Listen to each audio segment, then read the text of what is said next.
single လား RS လား အားရစ အဲ့ဆိုလို့ရှိရင်ဒီနေ့ Valentine Day မှာအကောင်မလေးကိုဗာပေးမယ်လို့စဉ်းစားတာ ချောကလက်နဲ့ပန်း တကယ်လို့ဒီတဲကကြီးနေတဲ့လူတွေကကွာအဲ့လိုပေးစရာအကြံဉာဏ်မရှိဘူးဆိုလို့ရှိရင်ဗာပေးဖို့အကြံပေးခြင်း ချောကလက်တော့ပေးအောင်လို့ ဟုတ်ကဲ့လားတော့မပါမဖြစ်ပေးရမှာဟုတ်တယ်ပြီးတော့ ပြီးတော့ပန်းမို့ဒါပါ ဟုတ်တယ်အချစ်မှာမျက်စိမပါဘူးဆိုတာယုံလား ဂျုံတော့မယုံတော့ ယုံ50-50ဖြစ်တဲ့နိုင်ဖြစ်တဲ့မိုင်းတကယ်လို့ကိုကောင်မလေးက Valentine နေ့မှာအဲ့လိုမျိုးလက်ဆောင်နေပါမရဆိုလို့ရှိရင်စိတ်ဆိုးတက်လား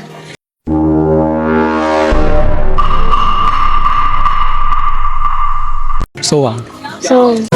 Oh my god! Wow! ချစ်တတ်တာ